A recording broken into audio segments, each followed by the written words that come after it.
The Rams absolutely boat raced the Vikings. They dominated the first half. They never looked back. We're breaking it all down next on Locked On Rams.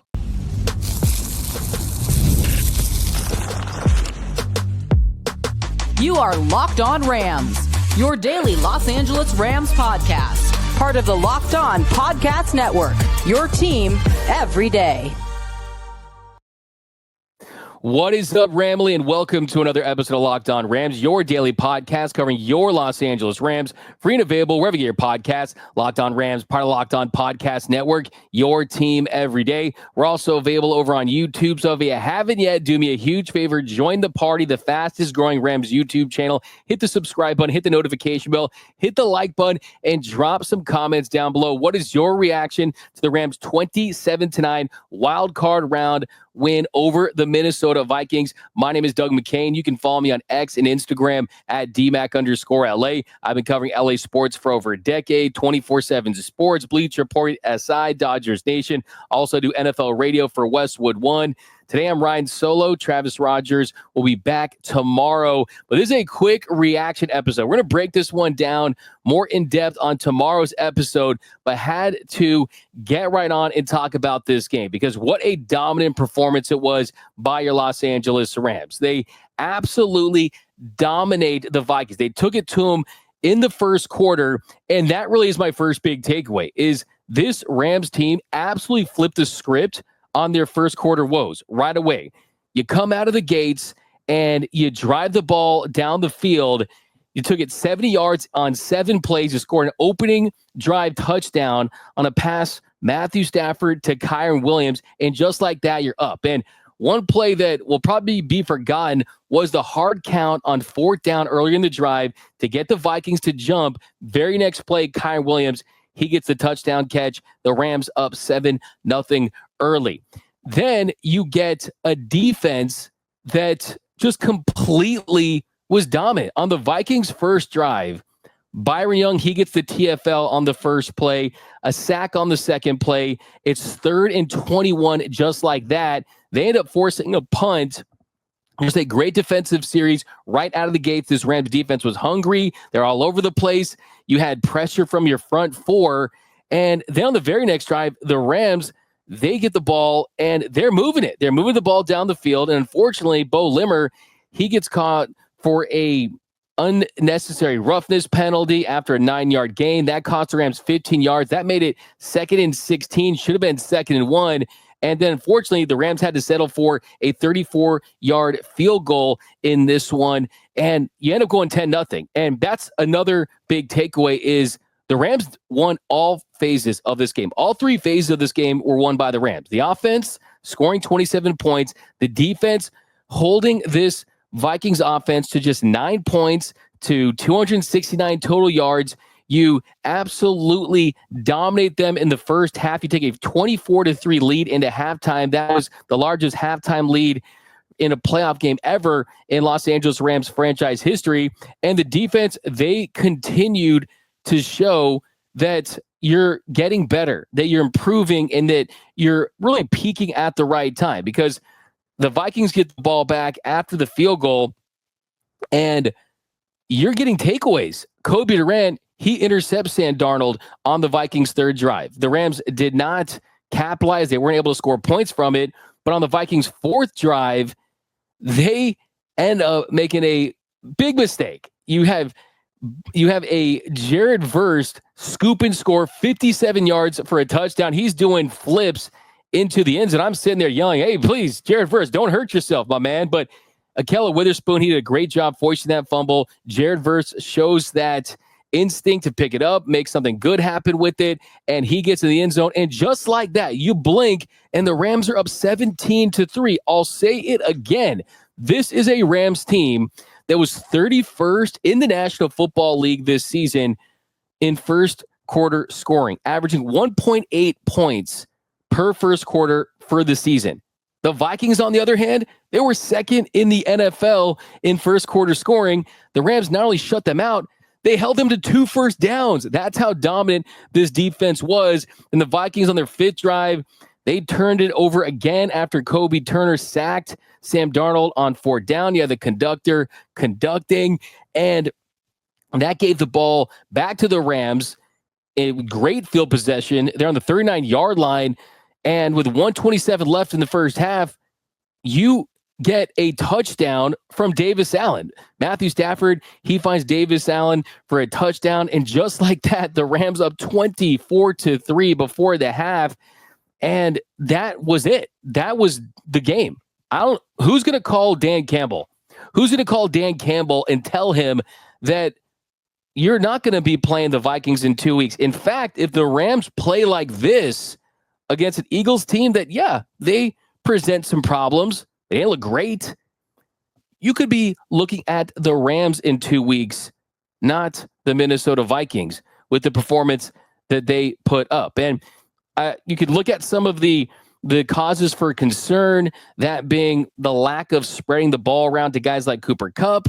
But still, Cooper Kupp didn't have a catch in the first half. They didn't really go to him offensively. There was that shot of Matthew Stafford talking to Cooper Kupp. And, of course, they're boys, right? They're going to find a way to make some plays together at some point.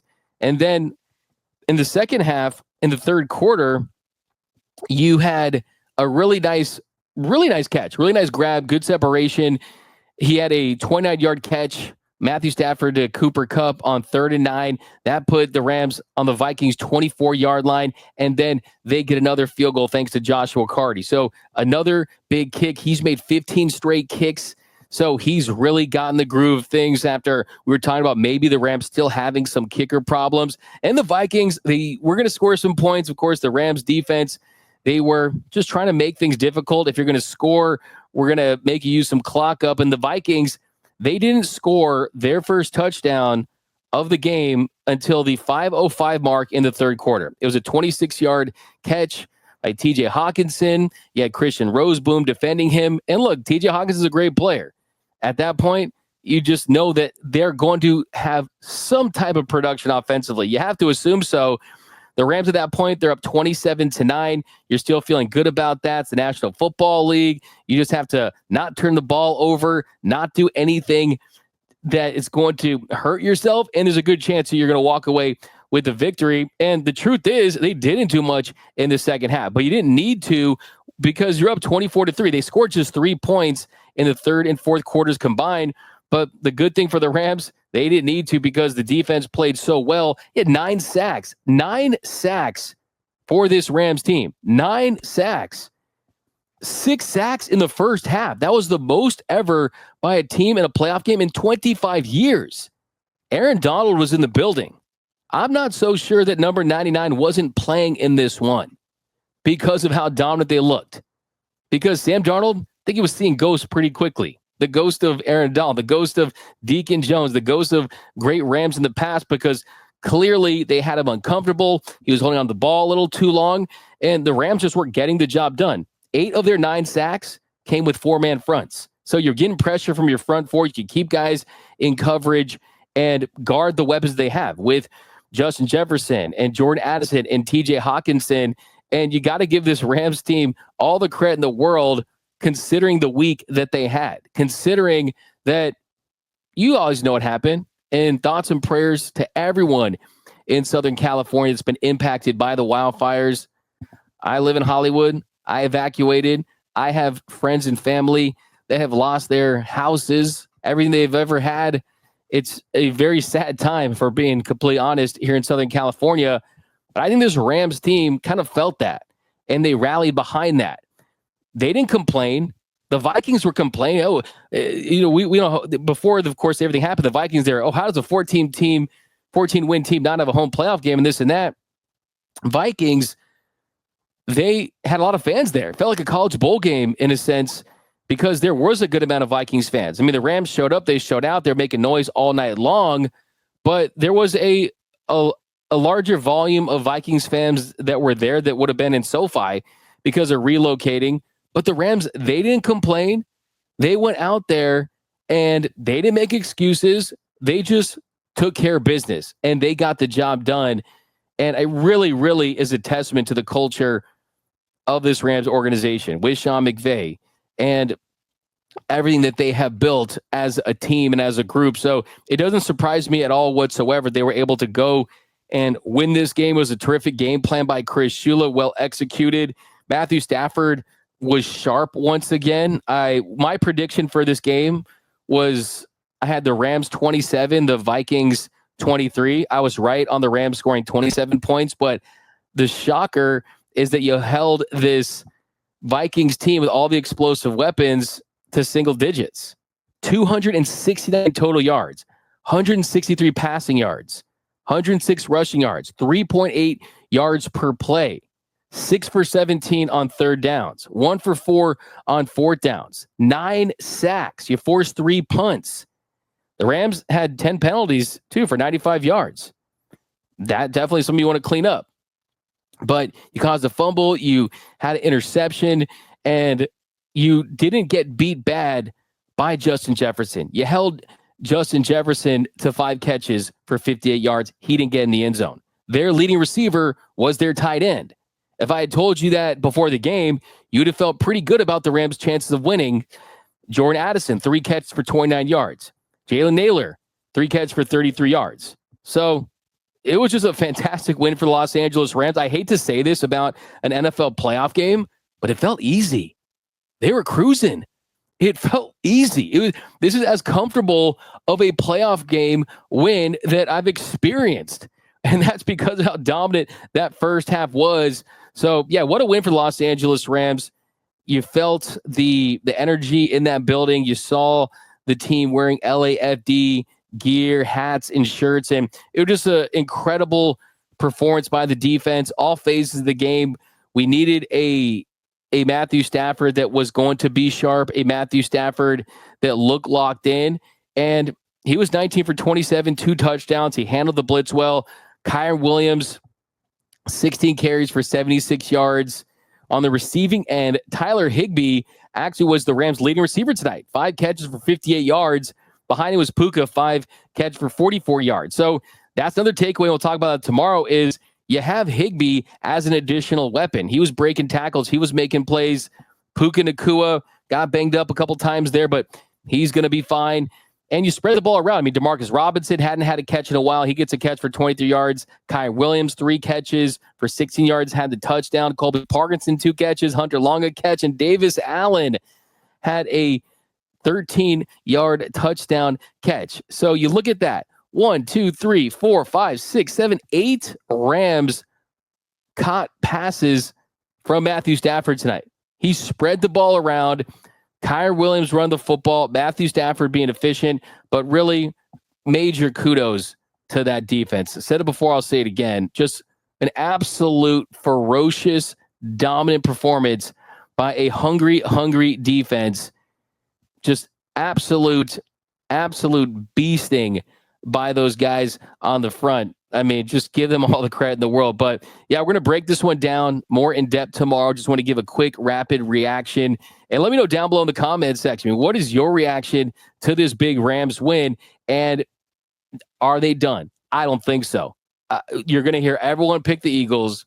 You're going to hear everyone say how the Eagles this, the Eagles that. And yes, the Eagles, they present some problems. We're going to have an entire week to break it down. But this is a Rams team that is comfortable being uncomfortable. They're comfortable when their backs are against the wall and people are doubting them. They embrace, they lean into what Dan Campbell said. Has anyone texted Dan Campbell yet? Has anyone contacted Dan Campbell? They have the Lombardi Trophy from Super Bowl 56. It's in the middle of the Rams locker room right now. And underneath it says football heaven. Okay? They're going to embrace this.